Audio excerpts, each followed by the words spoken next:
पे बात करेंगे वो ट्रेडिंग में बहुत इम्पोर्टेंट है। फंडामेंटल एनालिसिस के बारे में आज हम बात करेंगे। तो फंडामेंटल एनालिसिस की पहले डेफिनेशन हम लोग देख लेते हैं। Fundamental analysis is a method of evaluating the value of an asset. अच्छा, ये मेजर इकोनॉमिक इंडिकेटर्स हैं जिससे सेंट्रल बैंक अंदाज़ा लगाता है कि कौन सा मुल्क तरक्की याफ्ता है और कौन सा मुल्क जो है वो तरक्की पजीर है। ठीक है, मेजर इकोनॉमिक इंडिकेटर्स में जो सबसे पहले आती है वो है प्रोडक्शन। किसी भी मुल्क की प्रोडक्शन को देखा जाता है। अच्छा, प्रोडक्शन में हम लोग क्या चीज़ें देखेंगे?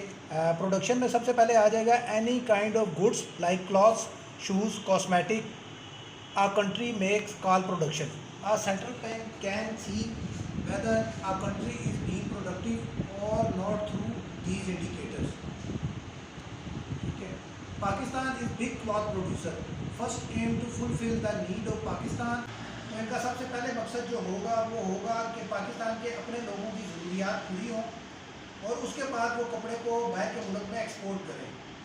If both side cover by the industry, अगर इंडस्ट्री जो है वो दोनों साइड्स कवर कर रही है, then production indicator is showing growth for the economy. यानी इकोनॉमिकली जो है वो मुल्क जो है वो ग्रोथ कर रहा है। इसी तरह आपका दूसरे नंबर पे आ जाता है employment. Employment, if a country has high rate of employment then it is a indication of growing economy. Unemployment in the country shows that country is not good growth. इसके लिए न्यूज़ आती है forest factory के ऊपर non farm पे role, ठीक है, NFP भी बोलते हैं, और इस न्यूज़ के ऊपर बहुत अच्छी मूवमेंट आती है मार्केट में। तो जैसे ये न्यूज़ आए आप इसमें ट्रेड ले सकते हैं।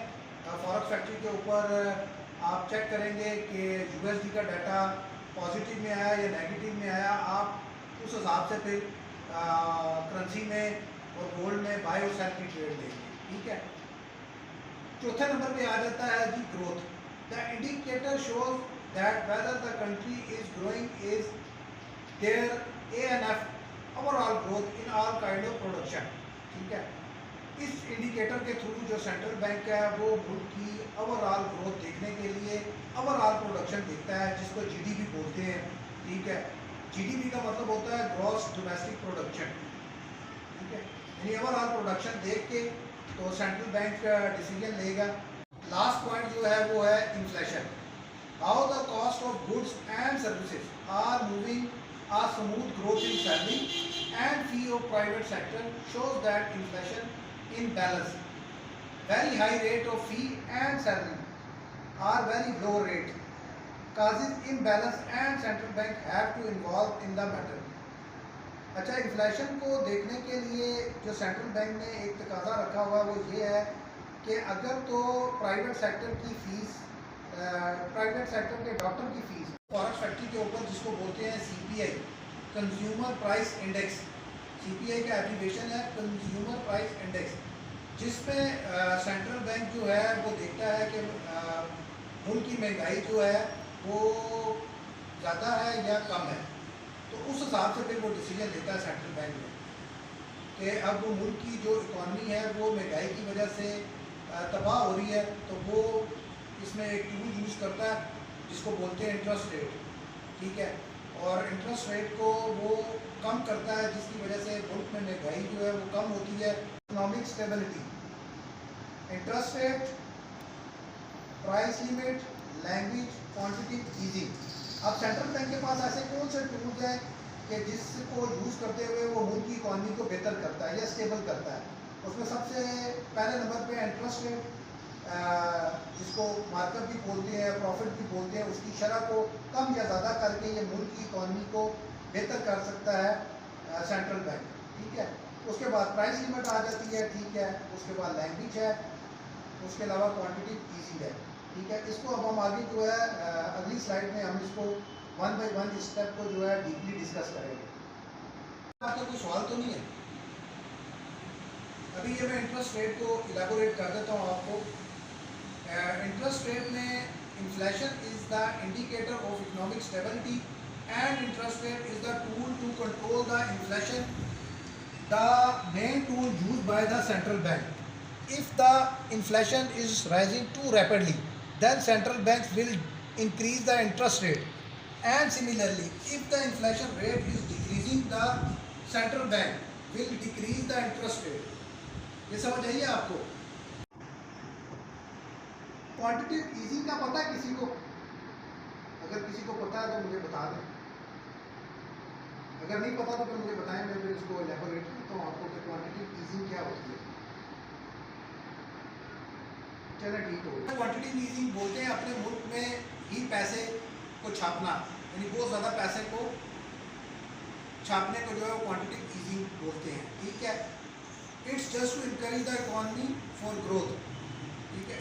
क्वांटिटेटिव ईजिंग जो है ये करेंसी की जो वैल्यू है इसको डिक्रीज करती है, ठीक है ना।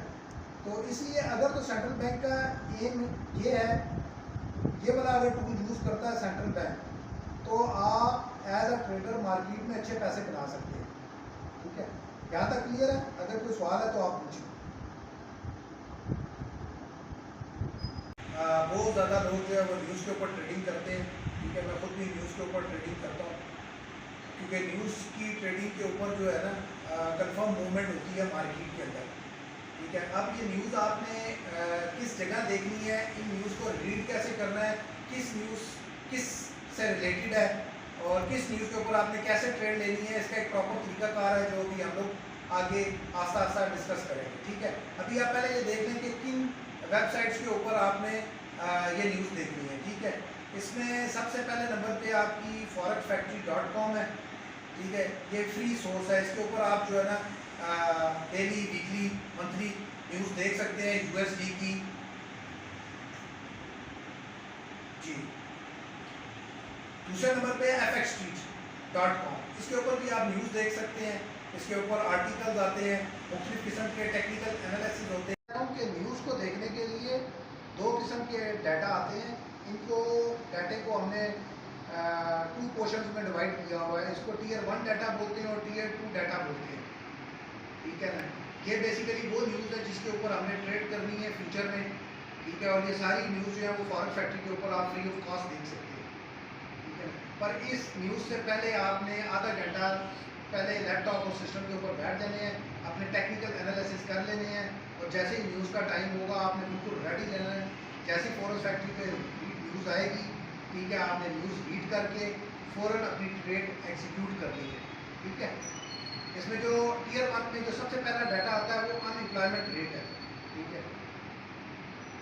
शो इन परसेंटेज, ये परसेंटेज में आता है, ठीक है। वंस इन अ मंथ, महीने में एक दफ़ा आता है, ठीक है।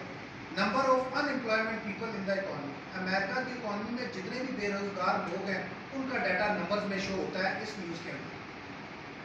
कि न्यूज़ को देखने के लिए दो किस्म के डाटा आते हैं, इनको डाटे को हमने 2 पोर्शंस में डिवाइड किया हुआ है। इसको टीयर 1 डाटा बोलते हैं और टीयर 2 डाटा बोलते हैं, ठीक है ना। ये बेसिकली वो न्यूज़ है जिसके ऊपर हमने ट्रेड करनी है फ्यूचर में, ठीक है। और ये सारी न्यूज़ जो है वो फॉरेक्स फैक्ट्री के ऊपर आप फ्री ऑफ कॉस्ट देख सकते हैं, ठीक है। पर इस न्यूज़ से पहले आपने आधा घंटा पहले लैपटॉप और सिस्टम के ऊपर बैठ जाने हैं, अपने टेक्निकल एनालिसिस कर लेने हैं, और जैसे ही न्यूज़ का टाइम होगा आपने बिल्कुल रेडी लेना है।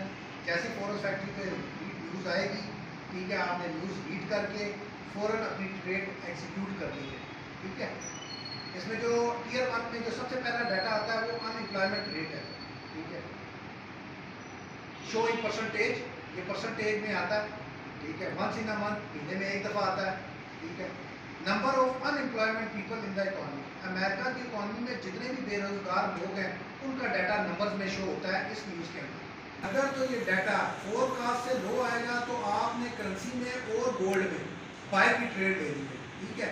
अब फॉर एग्जांपल मैं बता देता हूँ आपको, जैसे प्रीवियस जो डाटा आना था वो था फोरकास्ट 3.8 थी, ठीक है ना। तो डाटा जो आया है वो आया 3.5, ठीक है। तो अब इस डाटा के रिलीज होने के बाद आप गोल्ड में और फॉरेक्स करेंसी में आप ट्रेड लेंगे बाय की, ठीक है।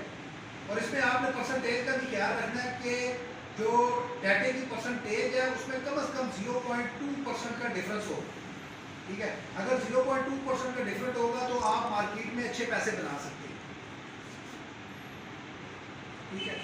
ये जो मैंने डाटा अभी बताया ये एक्चुअल डाटा जो मैंने फॉरेस्ट फैक्ट्री से उठाया है और ये मई का